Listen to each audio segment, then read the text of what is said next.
2, 3. Yay! We're live. Okay.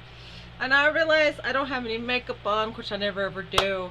And I had told myself I'd go back to like wearing black all the time and stuff, just like when I was a kid. And this is the black that I am going to wear. Because he won't shut up. This is Bullfrog.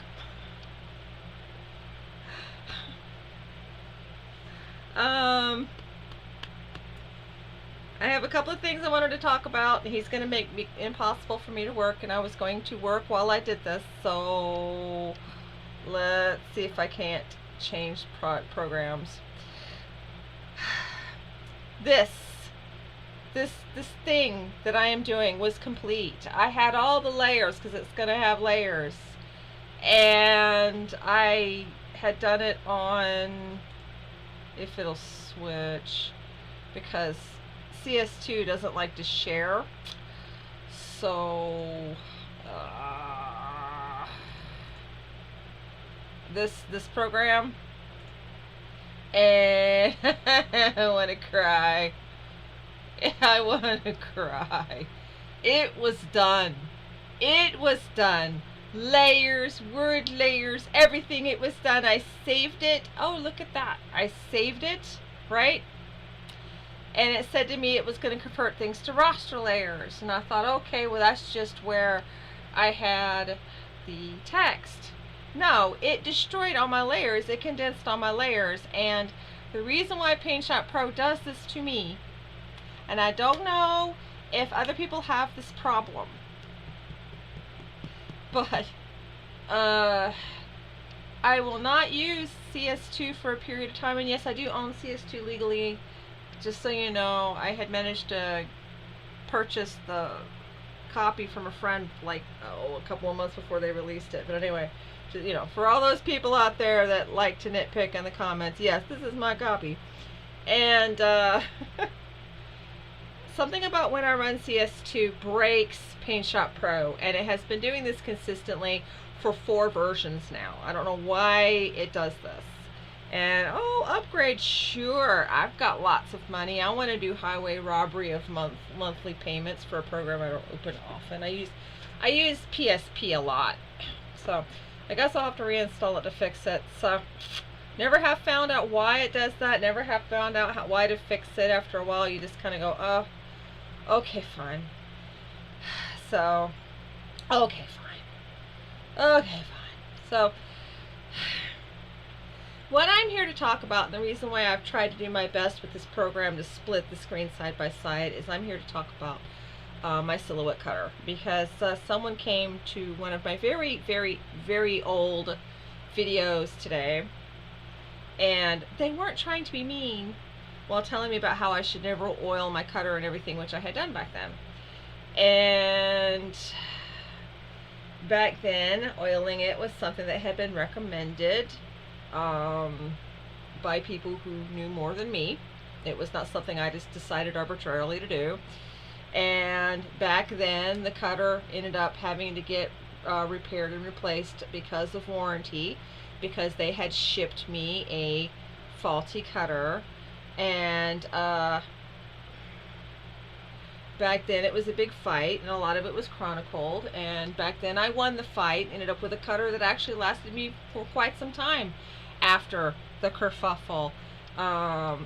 So, you know, if you're going to come and comment to my videos, you might want to take a very, very long time to follow the soap opera drama. So I wanted to talk about what's happening with the silhouette today, because my D-Force wore out. I literally wore it out. After we had fixed the problem with the blade mechanism, and I had gotten a blade mechanism that was not faulty, I had to save up money, so we saved up money. Actually, we had to go in debt. And I decided I was not going to have another silhouette shipped to me, because it seems that whenever I have equipment shipped like that, when I don't have to, it comes broken. And yes, we have had to watch one of our postal people lose their job because they were doing more than delivering broken equipment. Christmas, somebody had sent us money for Christmas, and it came open with all the cash spilling out. So I mean, there were just a lot of stuff, and I finally had to say something after I don't know how long, and so I didn't want them to lose their job. Unfortunately, they did, and I was told that we were not the only people complaining, and I still feel bad about it, but it is what it is, and it was a long time ago, and hopefully by now things have turned went their way. But so we managed to get the money together, and instead of risking a shipping and damaging a shipment, which seems to be my luck, we actually drove the hour and 15 minutes to go to Michael's, and down south, to the city down south, which is closest Michael's, and purchased the machine from Michael's. And we had called them ahead of time about that, and they had assured us that if I purchased the machine from them and picked it up and brought it home and it was broken, which seems to be my luck, they would replace it, and I wouldn't have to have the fights that I'd had. But guess what? The machine is not broken. In fact, it's been working fine since I brought it home. It's been a while since I bought it.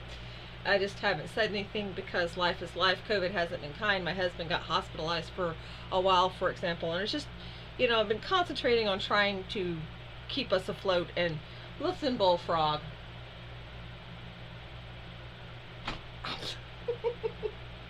So that's what's been happening. And cameras die, they wear out. I had my cameras many years, and so I would like to do another video for you guys and show you how the it's working, but it's been a long time, so it's too late to do a review of the Silhouette. I believe it's the Silhouette 4. I got a black model, and but I will I do have a couple of comments about the Silhouette and how it's operating. First, craft edge, scowl, sure cuts a lot. I love sure cuts a lot, I do. But I don't know if I install it wrong, I don't know what, but always, it never fails. Something about, I mean, maybe it's a conflict with another program that I keep that I have to have for work, but it won't push the blade. It's just always a problem. I always end up fighting it. So with the Silhouette, I ended up using the Silhouette default software, and if I could upgrade, I have like the basic, if I could upgrade to better software, I would, because I actually really like their software, and if I'm going to stick with Silhouette, and so far I'm really happy with Silhouette, then that's what I would do. What I really like about Silhouette is it doesn't force you to be on the cloud. And the Silhouette now will cut shrinky dinks. I don't need it to cut metal or anything that the D-Force used to be able to do. I just want to do shrinky dinks. I don't even do shrinky dinks that often anymore, because I don't know, charms are great and all, but I actually tend to gravitate more towards making stickers. And so I wanted to show you, since I could try to do a video of the cutting, and I do that on my Instagram once in a while. If you're curious, I will link my Instagram so you can look and see what I've managed to record on my phone really fast. But I will show you some of the beautiful things, stickers that it has cut for me. There's this set, right on point. The it just is the eye is good. I mean, I do kind of, you can tell it's a manual sense, but yeah. Fortunately, I haven't had to. The eye does very well even in not the best of lighting.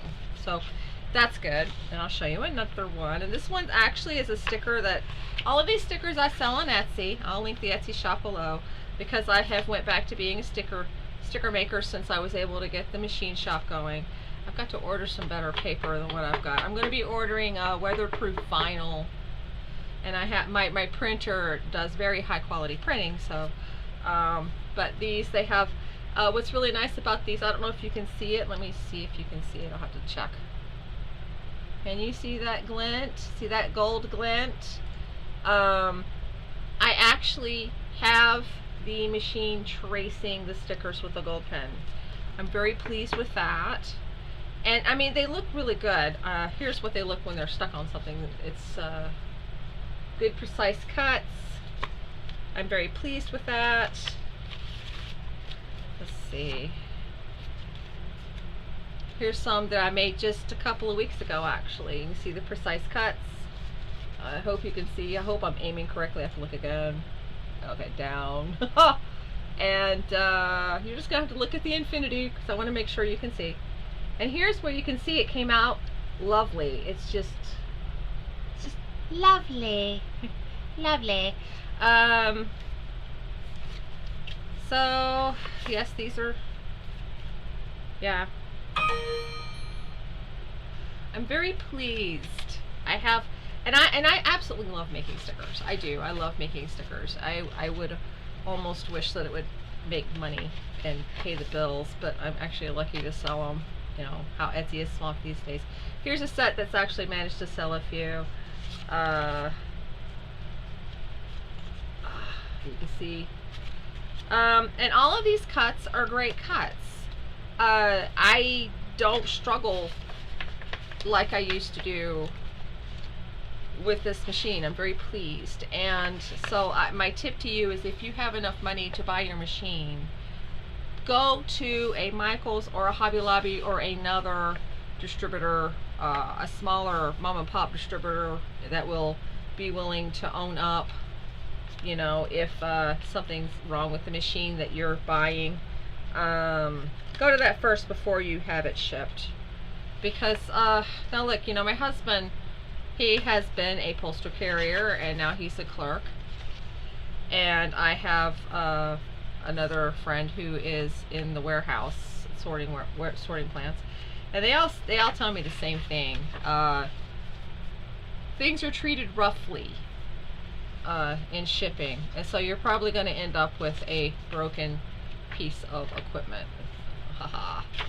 So this is my logo because I named my sticker brand Moonshine Sticklers.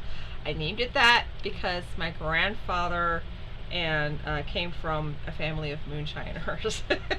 he didn't, but he was actually very religious. But that's empty.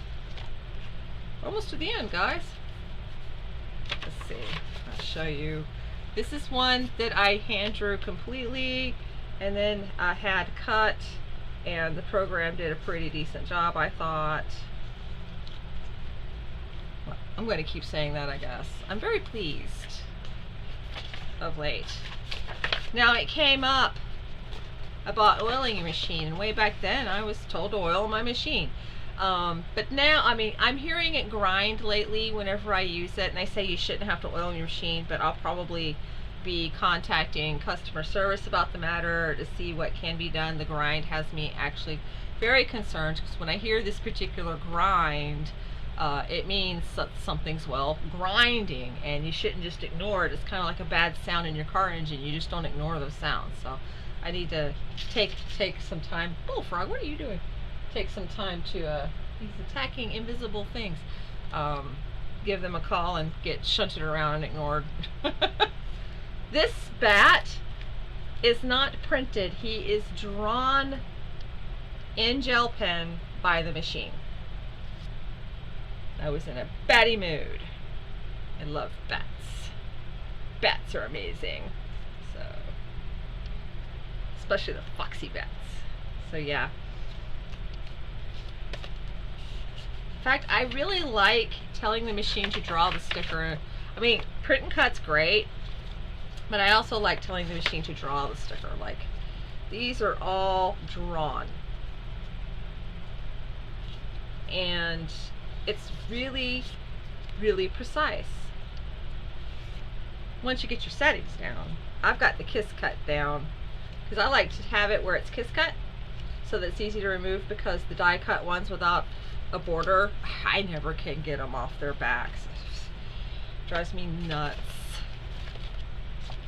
So, this is based on some artwork. Itchy. I might be allergic to my cats. We need to get tested, but it's based on some artwork that I had up where I was selling the prints, but I decided it's just better served as a sticker. This one is called Vapors.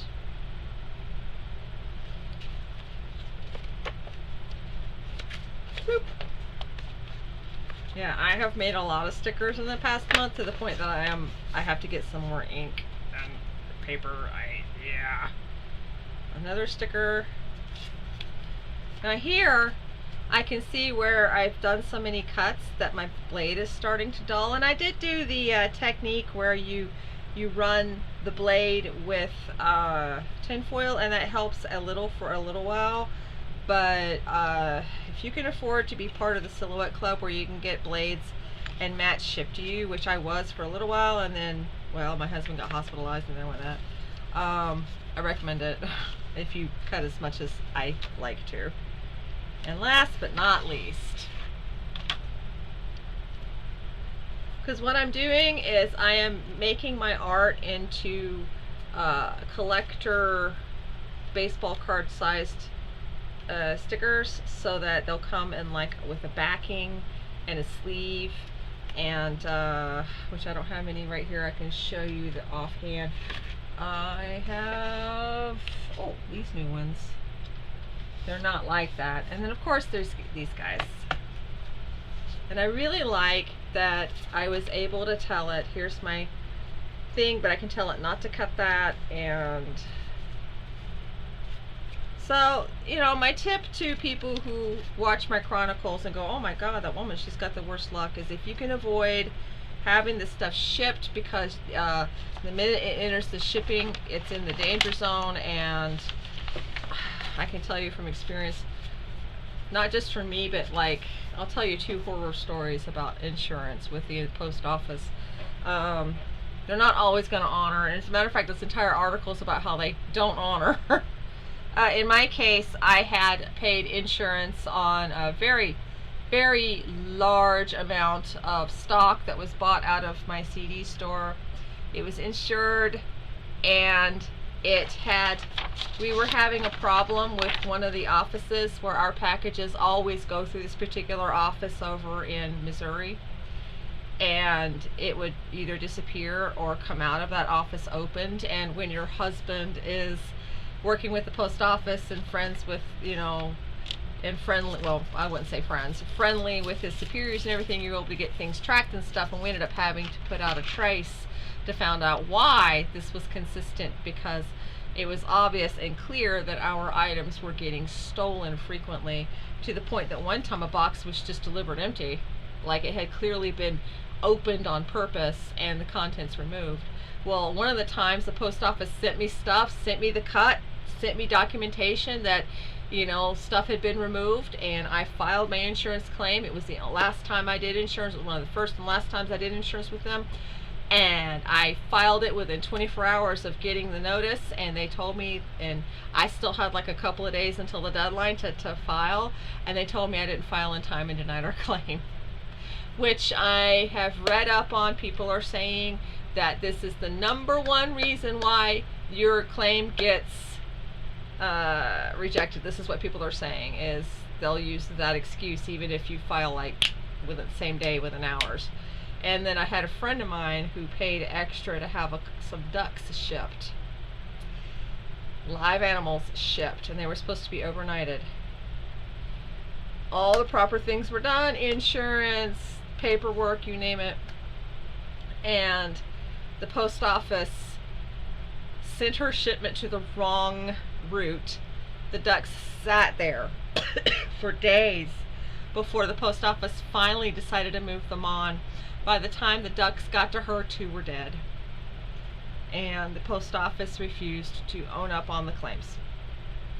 I forget why. It was some clause, so in their case they had, you know, legal leeway to reject it. Personally, I feel that if you kill someone's live animals like that when they entrusted you to ship it, that should not be. But okay, fine, I am not responsible for this. She has decided that she ever buys ducks again, she will drive 2 days to pick them up from the farm before she will ship them. I'm down with that. I mean, there's poultry shows. You can go to poultry shows, you know. But anyway, so with all that in mind, as I have learnt since those days way back, don't ship your equipment. So now I'm going to show you what I'm doing here as a wrap up, because yeah, we're going to do this. This was going to be an NFT. Why? I don't know. I don't expect my NFTs to generate a lot of money. Actually, NFTs are they're a little bit of a conflict for me, because I am aware that NFTs have hurt the environment. They the computers generating all the energy and everything has raised emissions across the planet. And by the way, it's not just Ethereum that's doing this, it's streaming, it's downloading music. The fact that I am a CD seller where I sell independent folk artists CDs has put me in a unique position where I will like end up looking up stuff and learning, hey, all those downloads that's killing my business are hurting the planet. And they're like, oh, CDs are hurting the planet. And it's like, yes and no. But anyway, so there's this moral dilemma with it, but I'm carrying on with it because I'm not really gonna, like, you know how people, like, they're starting NFT businesses and all, but I suck. I completely suck at what's the word I'm looking for? Marketing.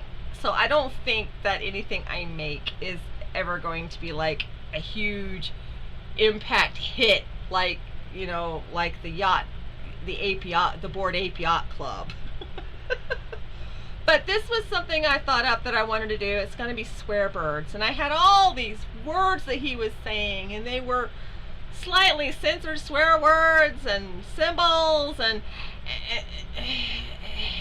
stupid Paint Shop Pro, stupid. So I have to rebuild him, but I am going to put them up. I am currently trying to learn how to take it and tell it to generate combinations, because this is interesting to me. I do like to play with coding on top from time to time, so this is interesting to me. So this is what I'm doing tonight. But I wanted to, you know, talk to you guys about the good joys of the joy.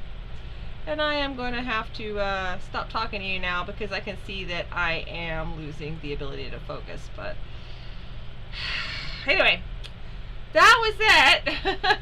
I hope you like my swear bird. I'm thinking of your classic words, and then there was one, it was I can't remember, Feel the Love, and they'll be up. I guess I'll link my NFT area with OpenSea below if you're bored and curious. I mean, I recently did an entire set of Goetta symbols because I needed them for the comic book, so I thought, oh, I will just do that. Let me show you. Yep, these were generated not automatically the way a lot of people do NFTs. I actually generated them one by one and uploaded them one by, oh my god, one. And let me show you the other ones I've got because it's fun. This is where Swear Birds is going to be. Tim wants me to do some weapons, so I'll think about it. Zoo Beasts. I'm very proud of Zoo Beasts. They also will be made one by one. They're a mix of 3D and hand painting. So if you buy a Zoo Beast from me, you're actually buying a painting. Highlander Zoo Beast.